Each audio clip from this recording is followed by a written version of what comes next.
Lieutenant Sarah Chun stood in the security line at Orbital Station Kithara, watching the Volani security officers process each passenger with methodical precision.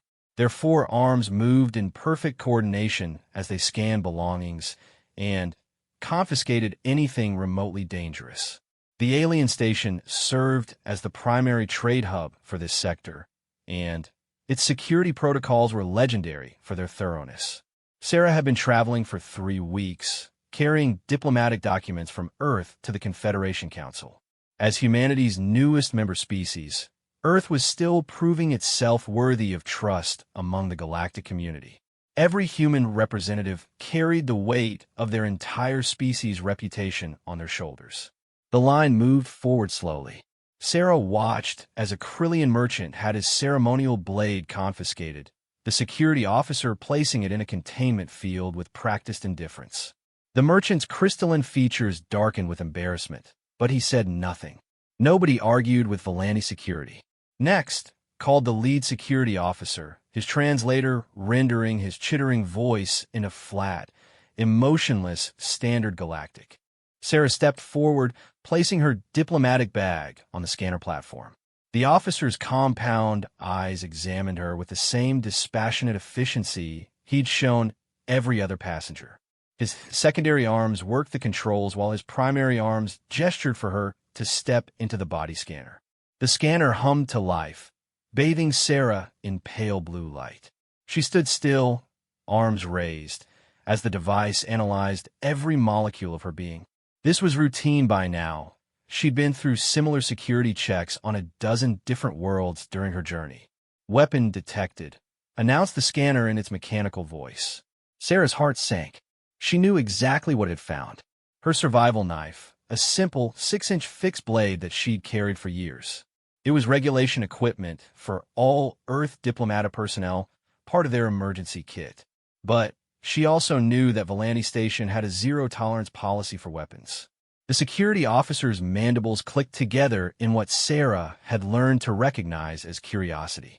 "Remove the weapon," he ordered, his four arms spreading slightly in a gesture that looked casual, but Sarah knew was a combat stance. "It's just a knife," Sarah said, slowly reaching for the blade, sheathed at her hip. "Standard diplomatic emergency equipment from Earth. All weapons prohibited," the officer replied. His secondary eyes focused on the other passengers in line, while his primary eyes remained fixed on Sarah. "No exceptions." Sarah unsheathed the knife and placed it on the confiscation tray. The officer picked it up with one of his secondary hands, examining the plain carbon steel blade with professional interest. It was nothing special, no ornate decorations, no ceremonial significance. Just a tool designed for cutting, prying, and general utility. "Primitive," the officer commented, though whether that was disapproval or mere observation, Sarah couldn't tell. "Effective," Sarah replied simply. The officer placed the knife in a containment field, where it joined dozens of other confiscated items. "You may proceed. Weapon will be returned upon departure." Sarah nodded and gathered her belongings. As she walked away from the checkpoint, she could feel the eyes of other passengers on her. Humans were still a curiosity in this part of the galaxy, a young species that had only achieved faster-than-light travel 50 years ago. Most of the other races had been spacefaring for millennia. She made her way to the diplomatic quarters, a section of the station reserved for official government representatives. The corridors here were wider and more elegantly appointed than the general passenger areas, with holographic displays showing scenes from various member worlds. Sarah's quarters were modest, but comfortable. A bedroom, small office space, and a bathroom designed to accommodate the anatomical requirements of 17 different species. She placed her diplomatic bag in the room's security locker and checked her schedule on the wall display. The Confederation Council session wouldn't begin for another 6 hours, giving her time to review her presentation materials and prepare for what promised to be a challenging diplomatic encounter. Earth was seeking expanded trade agreements and defense partnerships, but several of the older species remained skeptical of humanity's capabilities and intentions. Sarah settled into the chair at her desk and opened her files. As she read through the trade proposals, she couldn't shake the memory of the security officer's expression when he'd examined her knife. There had been something in those compound eyes, not just professional assessment, but genuine puzzlement. She understood why. By galactic standards, humans were primitives who had barely mastered space travel. Most of the Confederation species had moved beyond physical weapons centuries ago, relying instead on energy fields, sonic disruptors, and other advanced technologies. To them, a simple steel blade must seem as archaic as a stone axe. But Sarah knew something they didn't understand yet. Sometimes the simplest tools were the most reliable. Sometimes primitive was exactly what you needed. A soft chime indicated an incoming message on her communication device. Sarah activated the display to find a video message from Ambassador Williams, Earth's senior representative to the Confederation. "Sarah, I hope your journey went smoothly," Williams said from the recorded message. "I wanted to give you a final briefing before tomorrow's session. We've received some concerning intelligence about potential hostilities in the Outer Rim territories. The hegemony forces have been probing Confederation space, and there are rumors of incursions near the trade routes we're hoping to access." Sarah paused the message and leaned back in her chair. The hegemony was humanity's first contact with truly hostile alien intelligence, a collective of species that had been expanding aggressively across the galaxy for decades. Their technology was advanced, their tactics brutal, and their ultimate goals remained mysterious. She resumed the message. William's expression was grave. "If the situation deteriorates, the Council may be reluctant to extend new partnerships to untested species. We need to demonstrate not just our economic value, but our potential as allies in any future conflicts." The message ended, leaving Sarah alone with her thoughts. She looked out the viewport at the vast bulk of the trading station, watching cargo ships and passenger liners arrive and depart in a constant stream of interstellar commerce. Somewhere out there, beyond the shipping lanes and diplomatic protocols, hostile forces were moving in the darkness. Sarah opened her emergency kit and inventoried the remaining items. Medical supplies, emergency rations, water purification tablets, a small multi-tool, and various other survival essentials. Everything except the knife the security officer had confiscated. She wondered if she would need it. In her 3 years as a diplomatic courier, she had never faced anything more dangerous than a delayed flight or uncomfortable accommodations. But something about this mission felt different. The intelligence reports, the heightened security, the way other species representatives had looked at her in the security line. There was a tension in the station that she couldn't quite identify. Sarah returned to her preparation materials, pushing her concerns aside. Whatever challenges lay ahead, she would face them as she always had, with determination, adaptability, and the knowledge that she represented not just Earth's government, but the hopes and dreams of an entire species taking its first tentative steps into the larger galactic community. Outside her window, the stars wheeled slowly as the station rotated, and somewhere among them, Sarah knew humanity's future was being decided by forces far beyond the comfortable confines of diplomatic chambers and trade negotiations. The Confederation Council Chamber was a marvel of engineering and diplomacy. The massive spherical room could accommodate representatives from hundreds of different species, with environmental controls that created dozens of microclimates to suit various atmospheric requirements. Sarah entered through one of the lower-tier entrances designated for newer member species. The chamber buzzed with conversation in dozens of languages and communication methods. Some species communicated through bioluminescent displays, others through complex pheromone releases that were translated by sophisticated chemical analyzers.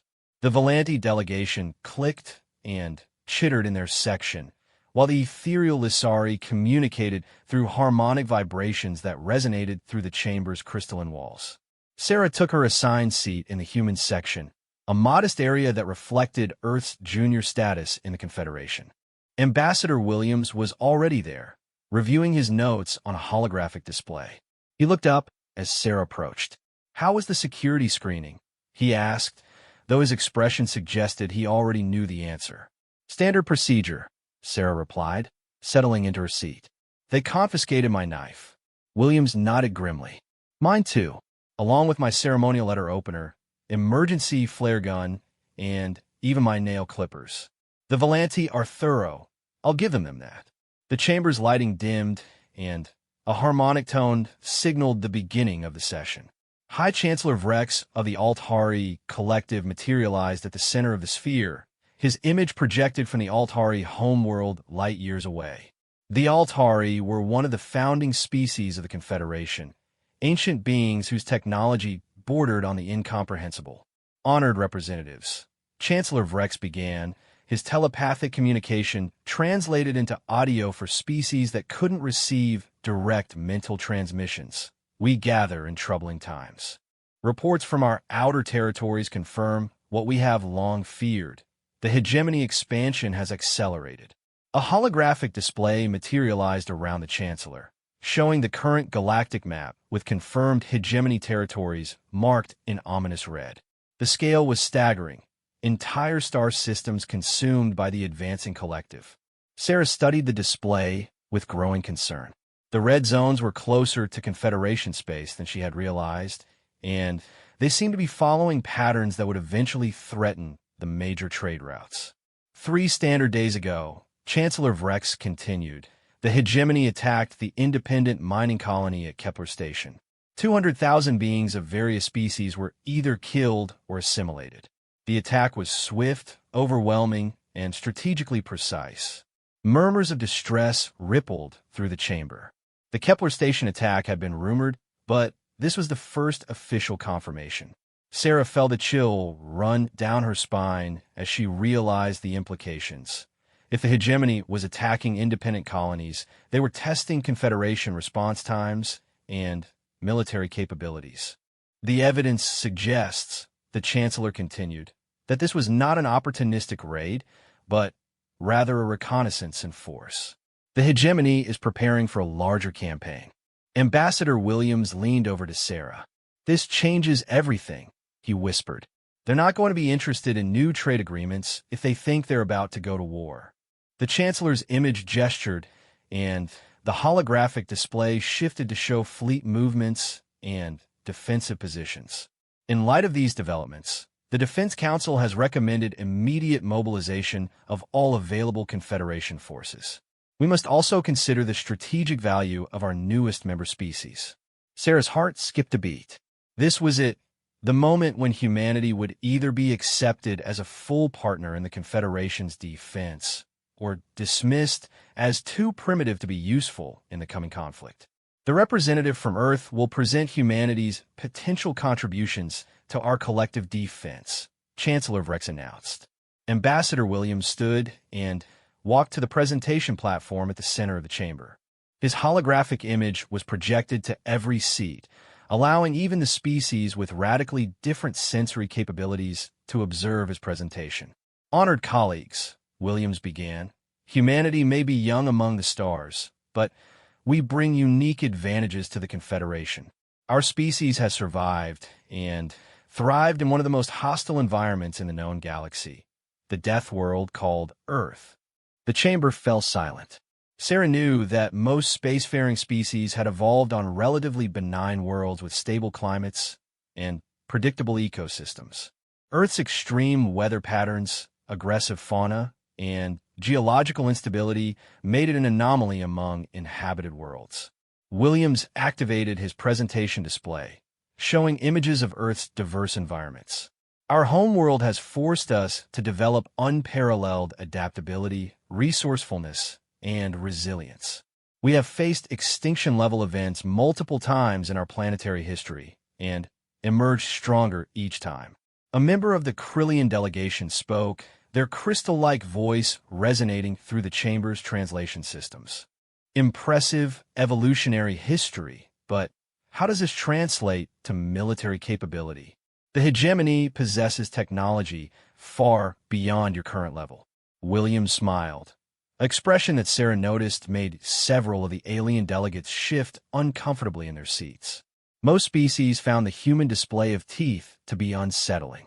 You're absolutely correct about our technological limitations, Williams replied. But warfare isn't just about having the most advanced weapons. It's about adapting to unexpected situations, finding solutions with limited resources, and refusing to surrender when the odds are against you. He gestured to the display, which now showed footage from various human conflicts throughout history. Humans have a saying, necessity is the mother of invention. When our backs are against the wall, we don't just adapt, we innovate. Sarah watched the faces of the various delegates as they observed the human military footage. Some looked impressed, others skeptical, and a few seemed genuinely disturbed by the level of violence humans had historically inflicted on each other. Furthermore, Williams continued, our recent integration into galactic society has given us a unique perspective. We understand both primitive and advanced warfare doctrines. We can think outside the conventional strategic frameworks that the hegemony has likely studied and prepared countermeasures for. The Lasari representative's harmonic voice filled the chamber. You speak of adaptability and innovation, but can you provide concrete examples of human military effectiveness against advanced opponents? Williams paused, and Sarah could see him weighing his words carefully. 3 months ago, human vessels assisted in the defense of the Tau Ceti research station against pirates using stolen hegemony technology. Our ships were outgunned and outnumbered 3-1. The chamber's attention focused intensely on Williams. This was the first many of them had heard of human combat experience against hegemony-level technology. The human flotilla commander, Captain Rodriguez, implemented a strategy that no Confederation doctrine would have approved. Williams continued. Instead of engaging in direct combat, our ships used their cargo holds to deploy thousands of simple kinetic projectiles, essentially rocks accelerated to significant fractions of light speed using our primitive fusion drives. Sarah found herself holding her breath. She had read classified reports of the Tau Ceti engagement, but she had never heard it described in such stark terms. The result, Williams said, was that the technologically superior pirate fleet was destroyed with minimal human casualties. The pirates' advanced defensive systems were designed to counter energy weapons, plasma cannons, and quantum torpedoes. They were not prepared for a barrage of simple metal projectiles moving at relativistic speeds. The chamber erupted in surprised chittering, harmonic fluctuations, and bioluminescent displays. The delegates were clearly reconsidering their assumptions about human military potential. Chancellor Vrex's image raised a hand for silence. Fascinating. But the hegemony is not a group of pirates with stolen technology. They represent the combined military might of dozens of advanced species. You're right, Williams replied. They're much more dangerous. But they're also more predictable. The hegemony has been expanding for centuries using the same basic tactical approaches. Overwhelming technological superiority combined with psychological warfare designed to break the will to resist. They've never faced an opponent that refuses to be intimidated by superior technology. Williams gestured to Sarah, and she felt every eye in the chamber focus on her. Lieutenant Chun here represents exactly the kind of mindset that makes humans valuable allies. When station security confiscated her survival knife, she didn't argue or protest. She simply adapted to the situation. That knife represented a backup plan. Not her primary one, but one of many contingencies that humans automatically develop. Sarah felt uncomfortable being used as an example, but she understood the diplomatic necessity. Williams was painting a picture of humans as naturally adaptive problem solvers. But, more importantly, Williams continued, when humans are deprived of their preferred tools, they don't surrender, they improvise. Lieutenant Chen's training includes 17 different ways to create effective weapons using common materials found on any space station. This was news to Sarah. Her training had covered basic improvised weaponry, but nothing like 17 different methods. Williams was clearly embellishing for dramatic effect. Chancellor Vrex leaned forward in his projection. You speak of improvisation and adaptation as if they were unique human traits. Many species possess these capabilities. Williams nodded respectfully. Of course, Chancellor. But humans developed these traits under extreme selective pressure over millions of years. For us, they're not learned skills, they're instincts. When everything goes wrong, when all plans fail, when defeat seems certain, humans don't calculate odds or analyze optimal strategies. We simply refuse to stop fighting. The chamber fell silent as the implications of Williams' words sank in. Sarah realized that he was describing something that the other species might find difficult to understand, the human tendency to keep fighting even when logic suggested surrender. Williams concluded his presentation with a final holographic display showing human population statistics, industrial capacity, and fleet numbers. Humanity offers the Confederation 43 billion citizens, 12 industrial worlds, and a battle fleet of 300 vessels. Our technology may be primitive by your standards, but our determination is absolute. We don't just want to join your fight against the hegemony. We need to. Because if the Confederation falls, humanity will fight alone. As Williams returned to his seat, Sarah could see the delegates conferring among themselves in their various communication methods. The mood in the chamber had shifted. What had started as a routine trade negotiation had become something much more significant. Chancellor Vrex's image studied the assembled representatives before speaking. The Defense Council will deliberate on these proposals. However, current intelligence suggests that deliberation time may be limited. Our monitoring stations have detected large-scale hegemony fleet movements toward Confederation space. The war we have long feared may be upon us sooner than anticipated. Sarah felt a cold dread settle in her stomach. She had come to this station expecting to negotiate shipping routes and tariff agreements. Instead, she found herself at the center of preparations for an interstellar war. Sarah was reviewing diplomatic protocols in her quarters when the station's emergency alert system activated. The gentle ambient lighting shifted to harsh red strobes, and a piercing tone echoed through the corridors. She had never heard this particular alarm pattern before, but its meaning was unmistakable. The station was under threat. Her communication device buzzed with an incoming priority message from Ambassador Williams. His face appeared on the screen, and Sarah could see the emergency lighting flashing behind him in his quarters. "Sarah, get to the emergency assembly point immediately," Williams said, his voice tight with tension. Long-range sensors have detected a massive hegemony fleet approaching the system. Estimated arrival in 4 hours. Sarah's blood ran cold. 4 hours. The station's defensive capabilities were limited. It was designed for commerce and diplomacy, not warfare. If the hegemony was sending a full invasion fleet, the station wouldn't be able to hold them off for long. "What about evacuation?" Sarah asked, already gathering her essential belongings. "In progress, but there are over 2 million beings on this station," Williams replied. "The evacuation ships can't possibly get everyone off in time.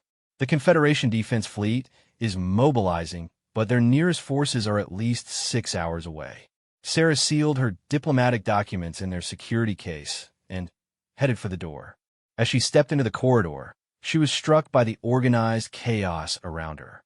Beings of dozens of different species moved through the passageways, some heading toward evacuation points, others toward their duty stations. Despite the obvious fear and urgency, there was no panic. The various species were responding to the crisis with admirable discipline. She made her way toward the emergency assembly point, following the directional holograms that had appeared along the corridor walls.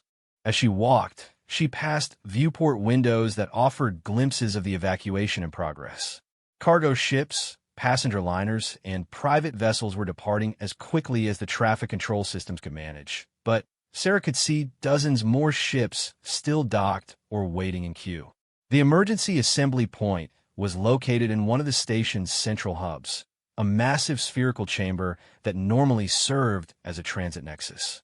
Now it had been converted into a command center with holographic displays showing tactical information, evacuation progress, and fleet movements. Ambassador Williams found Sarah in the crowd, and guided her toward a section reserved for diplomatic personnel. "The situation is worse than we thought," he said quietly. "Intelligence reports suggest this isn't just a raid.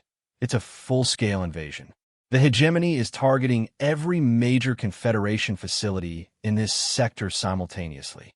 Sarah studied the tactical displays floating around them. The approaching hegemony fleet was massive, hundreds of vessels arranged in a formation that spoke of careful planning and overwhelming force. The Confederation's local defenses looked pitifully inadequate by comparison. "What's the plan?"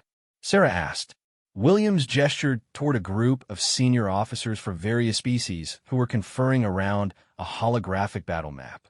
"The station commander is coordinating with what few defense ships we have available. They'll try to delay the hegemony advance long enough to complete the evacuation," but he didn't need to finish the sentence. Sarah could see from the tactical display that it was a hopeless fight. The defense ships would be destroyed, and the station would fall. The only question was how many civilians they could evacuate before that happened. A new voice cut through the ambient noise of the command center. "Attention all diplomatic personnel. Please report to Briefing Station 7 for special evacuation protocols." Sarah followed Williams and the other human staff members toward the indicated briefing area. As they walked, she noticed something troubling. While civilian evacuation was proceeding smoothly, she could see military personnel and defense workers moving in the opposite direction toward their combat stations. These beings were choosing to stay and fight, knowing they faced overwhelming odds.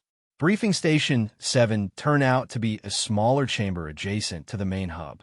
About 50 diplomatic personnel from various species had gathered there, along with a Valani officer Sarah recognized from the security checkpoint. His four arms moved efficiently as he coordinated with his staff. "Attention," the officer announced once everyone had assembled. "I am Commander Tixis, Station Security Chief. Due to the approaching hostile force, all diplomatic personnel will be evacuated on the next available transport. However, there has been a complication." He gestured, and a holographic display appeared showing the evacuation queue. Sarah could see that diplomatic transports were scheduled to depart soon, but there were concerning gaps in the timeline. "The hegemony advance is faster than anticipated," Commander Tixis continued. "We now estimate their arrival in 2 hours and 30 minutes. The final diplomatic transport can depart in 2 hours and 45 minutes, assuming no further delays." Sarah felt her stomach drop. The math was simple and terrifying. They would still be on the station when the hegemony arrived. Williams stepped forward. "Commander, what are our options?" Tixis' mandibles clicked in what Sarah had learned to recognize as a gesture of grim determination. "The station's defense fleet will attempt to delay the hegemony advance. If successful, the evacuation timeline may be viable. If not," he spread all four arms in a gesture of uncertainty. "What about fighting capability?" asked a representative from the Altari Collective. "Surely this station has weapons systems?" "Limited," Tixis replied. "Orbital Station Kithra was designed for commerce, not warfare. We have point defense systems and some medium-range plasma cannons, but nothing capable of engaging a battle fleet effectively." Sarah found herself studying the faces of the assembled diplomats. Many looked frightened, some appeared resigned, but a few, including Ambassador Williams, seemed to be calculating possibilities rather than accepting defeat. "Commander," Williams said, "are there any areas of the station that might offer better protection if evacuation becomes impossible?" Tixis paused, his compound eyes focusing on Williams with something that might have been respect. "The industrial sections have the heaviest shielding and armor plating. Emergency shelters there could potentially survive orbital bombardment, assuming the hegemony doesn't simply destroy the entire station. And if they bore the station instead of destroying it?" Sarah asked. The question hung in the air for a moment. Commander Tixis' expression, insofar as Sarah could read Valani expressions, suggested this was a possibility he had been hoping to avoid discussing. "The hegemony typically captures strategic installations rather than destroying them," he admitted. Their standard procedure is to eliminate resistance forces and then assimilate useful personnel into their collective. The station's industrial capabilities and strategic location make it a valuable prize. Sarah felt a chill run through her. She had read intelligence reports about hegemony assimilation procedures. The process was allegedly irreversible. Captured beings were surgically modified and psychologically conditioned to become part of the hegemony collective mind. How long could we hold out in the emergency shelters? Williams asked. Unknown, Tixis replied. The hegemony's boarding tactics are efficient. Most Confederation installations that have been captured fell within hours of being boarded. The briefing was interrupted by another priority announcement echoing through the chamber. All civilian personnel report to evacuation stations immediately. Military and security personnel report to battle stations. This is not a drill. As the assembled diplomats began to move toward the evacuation areas, Sarah noticed Commander Tixis approaching her, and Williams. His forearms spread in what she now recognized as a posture of respectful attention. Ambassador Williams, Lieutenant Chun, the commander said, I witnessed your presentation to the Confederation Council regarding human military capabilities.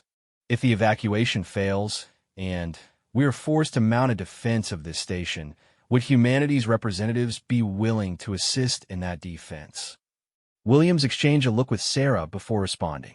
Commander, we're diplomats, not soldiers. But if the choice is between fighting and assimilation, he left the sentence unfinished, but his meaning was clear. Tixis' mandibles clicked in what Sarah hoped was approval. I asked because the hegemony's boarding tactics rely heavily on overwhelming their opponents quickly through superior technology and psychological intimidation. Your species' reputation for unconventional problem-solving might provide advantages that our standard defense protocols lack. Sarah found herself thinking about her confiscated survival knife and wondering if she would have a chance to reclaim it. Something told her that before this crisis was over, primitive tools might prove more valuable than advanced technology.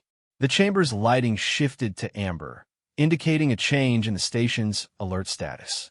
Commander Tixis consulted a data display projected from his wrist device. The hegemony fleet has accelerated again, he announced grimly. Estimated arrival time is now 1 hour and 50 minutes. All diplomatic personnel must board evacuation transports within the next 30 minutes. As Sarah followed the crowd toward the evacuation bays, she couldn't shake the feeling that their careful plans and timetables were about to become irrelevant. The hegemony hadn't conquered half the galaxy by following predictable patterns, and she doubted they would stick to the schedule that Confederation analysts had calculated. Behind them, she could hear Commander Tixis coordinating with his security forces in rapid, chittering Volandi. Even without understanding the language, Sarah could detect the tension in his voice. The station's defenders knew they were facing an impossible fight, but they were preparing to fight anyway. Sarah realized that in a few hours, she might discover whether Ambassador Williams had been correct about human adaptability and determination. The thought was both terrifying and strangely exhilarating. For the first time since arriving at the station, she felt truly awake and alert, as if some ancient survival instinct was finally awakening after years of comfortable diplomatic routine. The evacuation bay was chaos. Sarah could see at least 300 beings of various species crowding around the departure gates, with more arriving every minute. The air hummed with translation devices working overtime to coordinate the multilingual evacuation efforts. Ambassador Williams checked his chronometer and shook his head grimly. The transports are running behind schedule, he told Sarah. Technical difficulties with the docking systems. Sarah watched through the bay's massive viewport as one of the evacuation ships struggled to align properly with the docking collar. The ship's pilot seemed to be having trouble with the station's automated guidance system, making repeated approach attempts that cost precious minutes each time. A new alarm tone sounded throughout the station, 3 short blasts followed by a longer one. Sarah didn't recognize this pattern, but she could see the effect it had on the alien staff members. Their various expressions of concern deepened to what looked like fear. Commander Tixis appeared at the entrance to the evacuation bay, moving with urgent purpose. He approached the diplomatic group directly. "The defense fleet has engaged the Hegemony Advance Force," he announced without preamble. "They're not performing as well as hoped." Through the viewport, Sarah could see flashes of light in the distance, the telltale signatures of energy weapons and exploding spacecraft. The battle was too far away to see details, but the intermittent flashes suggested intense combat. "How long?" Williams asked. 20 minutes, perhaps 30, if our forces can execute a fighting retreat," Tixis replied. "The evacuation transports will not be ready in time." Sarah felt the reality of their situation crystallize. They weren't going to escape. In less than half an hour, the station would be under attack by an overwhelming hegemony force, and everyone still aboard would face capture, assimilation, or death. "What about the emergency shelters you mentioned?" she asked. Tixis gestured with two of his arms toward a corridor leading deeper into the station. Industrial Section 7 has the most robust shelter facilities. It can accommodate approximately 1,000 beings and has independent life support systems. "Then, that's where we go," Williams decided. "How long can we hold out there?" "Unknown," Tixis admitted. The Hegemony's standard boarding procedure involves systematic search and capture operations. The shelters might delay them, but he spread all four arms in a gesture of uncertainty. Sarah found herself thinking about the human military footage that Williams had shown during his presentation to the Confederation Council. Most of those conflicts had been won not through superior technology or defensive positions, but through determination, improvisation, and the willingness to fight when defeat seemed certain. "Commander," she said, "you mentioned that hegemony boarding tactics rely on overwhelming opponents quickly. What if we don't let them overwhelm us quickly?" Tix's compound eyes focused on her with interest. "Explain." Sarah gestured toward the viewport, where the flashes of distant battle continued. "They're expecting standard Confederation resistance, organized defensive positions using energy weapons and conventional tactics. What if we gave them something completely different?" Williams caught on immediately. "Guerrilla warfare," he said.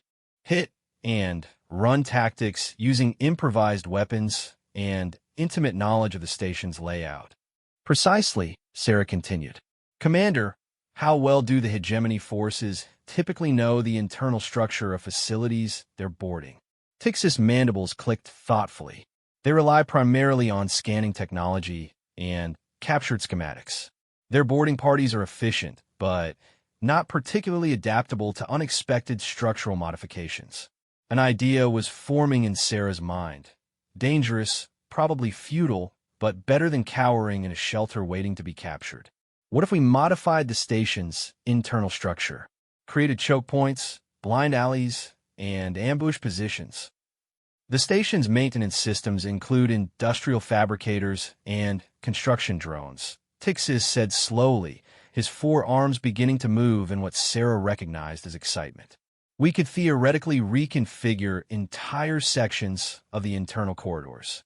Williams was studying the tactical situation on his personal data display. "How many security personnel do you have, Commander?" 47 Valani security officers, plus approximately 200 maintenance and technical staff, Tixis replied. "And how many diplomatic personnel are trapped here?" 53, representing 12 different species. Sarah did the quick math. Just over 300 beings to face a hegemony boarding force that would likely number in the thousands.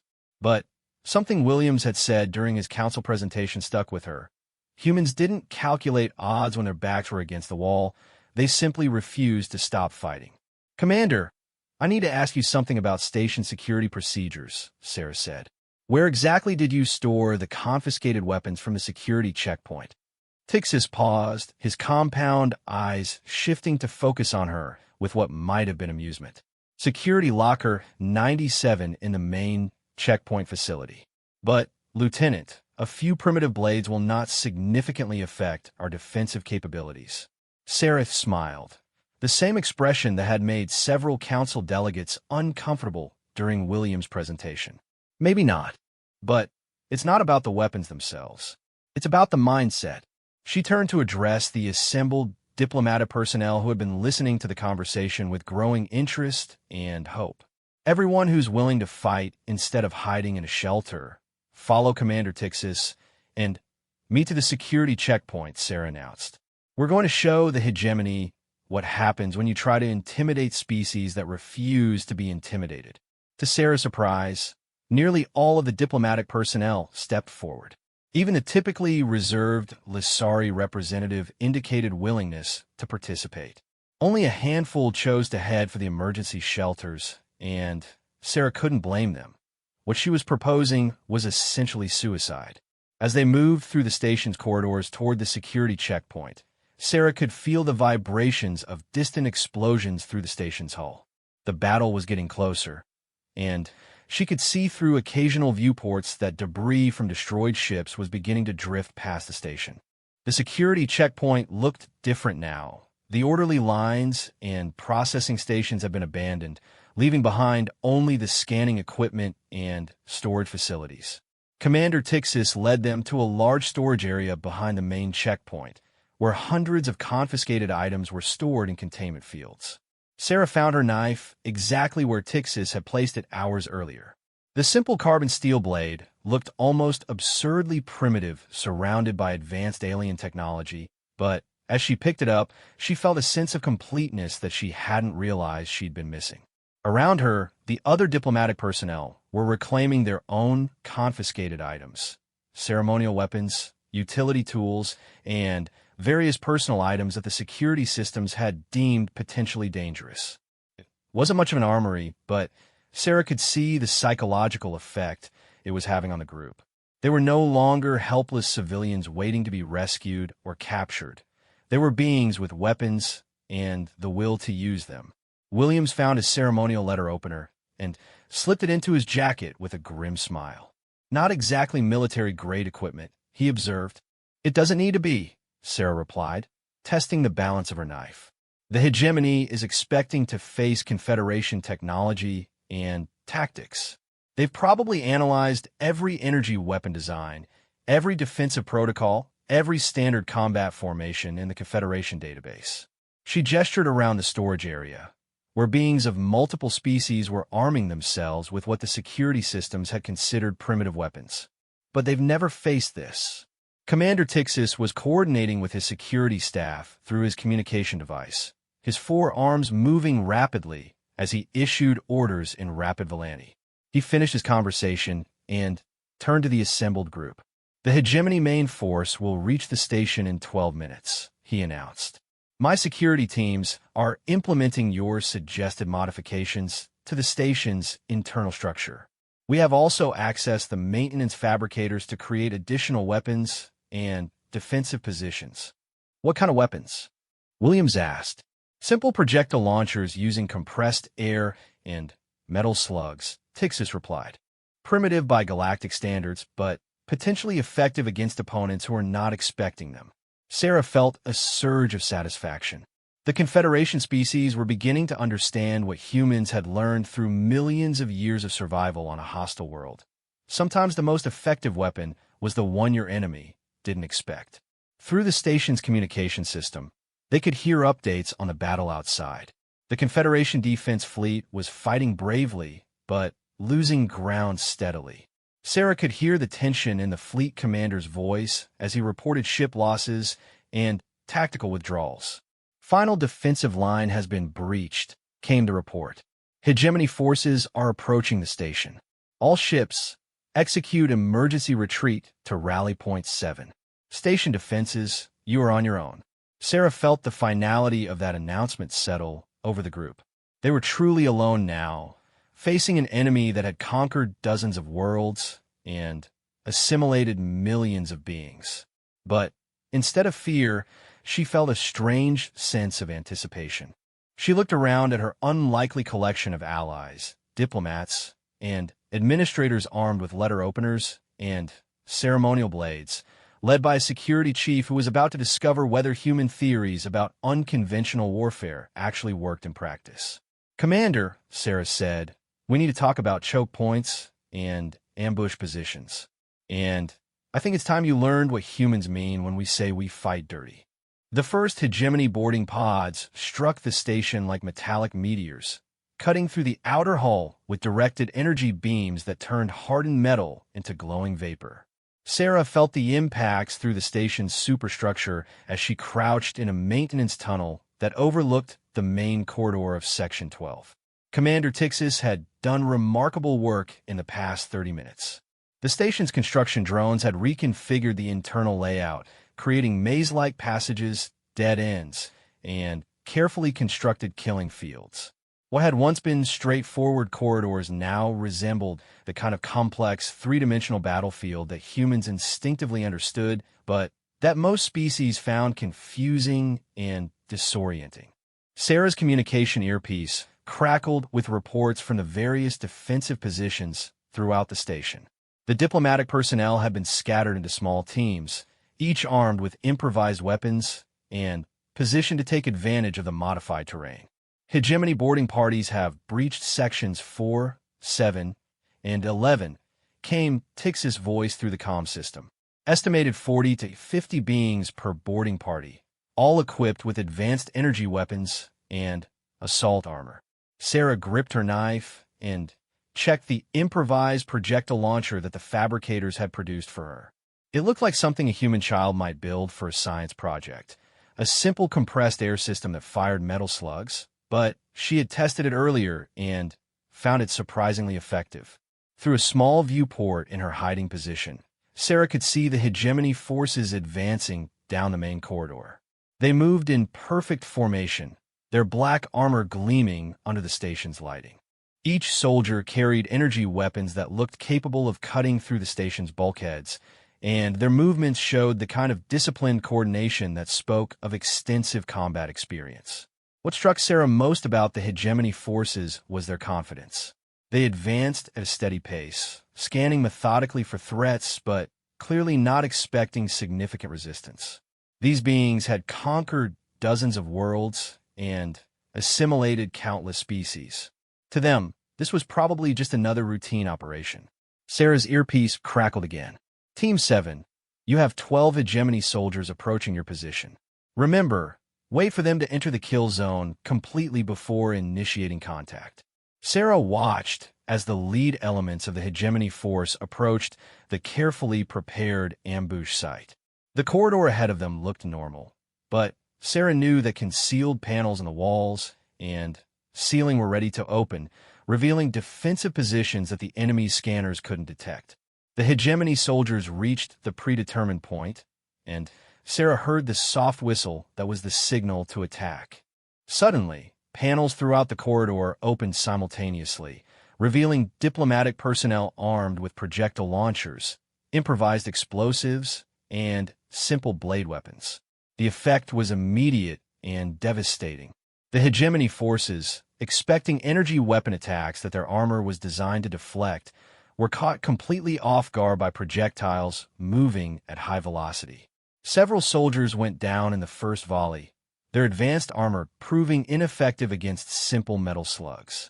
But the hegemony adapted quickly. Within seconds, they had identified the defensive positions and were returning fire with devastating effect.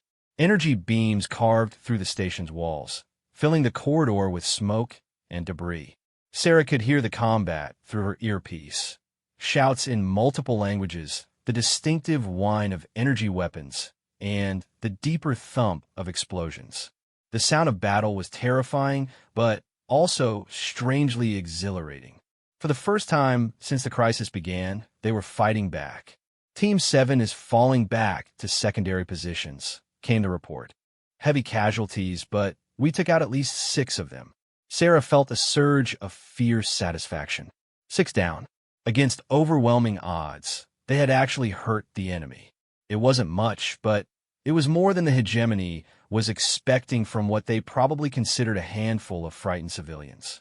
Her own sector remained quiet, but she could hear the sounds of combat getting closer as other teams engaged the advancing hegemony forces.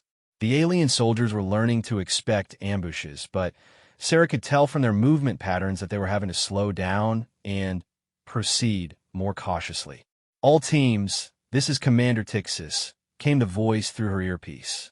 The enemy is adapting to our tactics faster than expected. Phase 2 is now in effect. Phase 2 was Sarah's suggestion, based on human guerrilla warfare principles that she hoped would be completely alien to hegemony tactical doctrine. Instead of trying to hold defensive positions, the teams would scatter throughout the station and launch hit-and-run attacks before disappearing into the maze of modified corridors. Sarah shouldered her projectile launcher and began moving through the maintenance tunnel system toward her next position. As she crawled through the narrow passages, she could hear the hegemony forces attempting to coordinate their search efforts. Their communication discipline was impressive, but she noticed something interesting. They were becoming frustrated. The hegemony forces were used to quick, overwhelming victories. They would land, eliminate organized resistance, and begin assimilation procedures. But this station wasn't following that pattern. Instead of breaking under their assault, the defenders were becoming more elusive and dangerous. Sarah reached her second position, a junction where 3 corridors met, with multiple escape routes if she needed to retreat quickly. She had a clear field of fire down the main corridor and several improvised explosive devices positioned to create maximum confusion. Through her scope, she could see a new hegemony patrol approaching. These soldiers looked different from the first wave. Heavier armor, more sophisticated scanning equipment, and weapons that seemed designed for close-quarters combat. The hegemony was adapting their tactics too. Sarah waited until the patrol was directly beneath her position, then triggered the first explosive device. The blast filled the corridor with smoke and debris, creating exactly the kind of chaos she needed. Before the dust settled, she fired 3 quick shots with her projectile launcher, aiming for gaps in the enemy armor. 2 of the shots connected, sending hegemony soldiers sprawling. Before they could locate her position, Sarah was already moving through the escape tunnel she had prepared, making her way toward her third ambush site. Her earpiece filled with reports from other teams. The pattern was the same throughout the station: hit-and-run attacks that inflicted casualties on the hegemony forces before melting away into the modified corridor system. The enemy was advancing, but slowly and at significant cost. "This is Team 3, came one report. We used the fabricated caltrops in Corridor 18. 6 enemy soldiers down, no friendly casualties." Sarah smiled grimly. Caltrops, simple spikes designed to puncture feet or equipment. Another primitive human weapon that advanced alien armor wasn't designed to counter. Team 5 reporting successful attack with improvised incendiaries, came another report. The enemy's scanning equipment seems vulnerable to intense heat and smoke. Sarah realized that something remarkable was happening. The various alien species on the defensive teams were beginning to think like humans, looking for unconventional solutions, exploiting enemy weaknesses that advanced technology couldn't address, and refusing to be intimidated by superior firepower. She reached her third position and began setting up for another ambush. Through the station's communication system, she could hear increasing chatter from the hegemony forces. Their perfect discipline was starting to crack as casualties mounted and their advance slowed to a crawl. But Sarah also knew that their improvised defense couldn't last indefinitely. The hegemony had thousands of soldiers aboard the station, while the defenders numbered in the hundreds. Eventually, superior numbers and firepower would tell. "All teams, this is Commander Tixis," came the voice through her earpiece. "I'm receiving reports that Confederation reinforcements are en route. If we can hold out for another 2 hours, help will arrive." 2 hours. Sarah checked her remaining ammunition and explosives. She had enough for perhaps 3 more ambushes, assuming she could continue to avoid detection and retaliation. Around her, she could hear the sounds of battle echoing through the station as other teams engaged the invading forces. Through a small viewport, Sarah could see a group of hegemony soldiers attempting to cut through a bulkhead with their energy weapons. But instead of the thin wall they expected, they were encountering the reinforced barriers that the construction drones had installed. Another delay, another small victory in the war of attrition. Her earpiece crackled with a new voice, unfamiliar, speaking in what her translator identified as the hegemony collective language. "Attention defenders of this installation," the voice said, rendered in emotionless standard galactic by the translation system. "Your resistance is pointless. Surrender immediately, and assimilation procedures will be conducted with minimal discomfort." Sarah heard Commander Tixis respond immediately. "This is Commander Tixis of Confederation Station Kithera. Your terms are rejected." There was a pause, then the hegemony voice continued. "Your casualties mount while your resistance achieves nothing. We offer one final opportunity for surrender." Sarah found herself keying her own communicator. "This is Lieutenant Sarah Chun, Earth Diplomatic Service. I have a counteroffer." Another pause. Sarah could imagine the confusion in the hegemony command structure as they tried to figure out what Earth Diplomatic Service meant. "State your terms," came the reply. Sarah looked down at the knife in her hand, the simple carbon steel blade that had started this whole sequence of events. "Get off our station." The response came quickly, tinged with what sounded like genuine puzzlement. "Your species is unknown to us. What tactical advantage do you possess that would justify such confidence?" Sarah smiled as she prepared to trigger another ambush.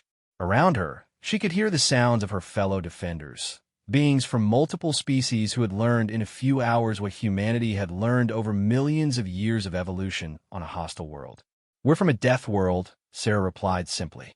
"And we really don't like bullies." She cut the communication and focused on the approaching patrol. The battle was far from over, but for the first time since the hegemony had arrived, Sarah felt genuinely confident that they could hold out until help arrived. After all, they had learned something important in the past few hours. Sometimes the most advanced technology in the galaxy was no match for a simple blade and the refusal to surrender. The hegemony was about to discover why humans called Earth a death world, and why the galaxy's newest species might also be its most dangerous.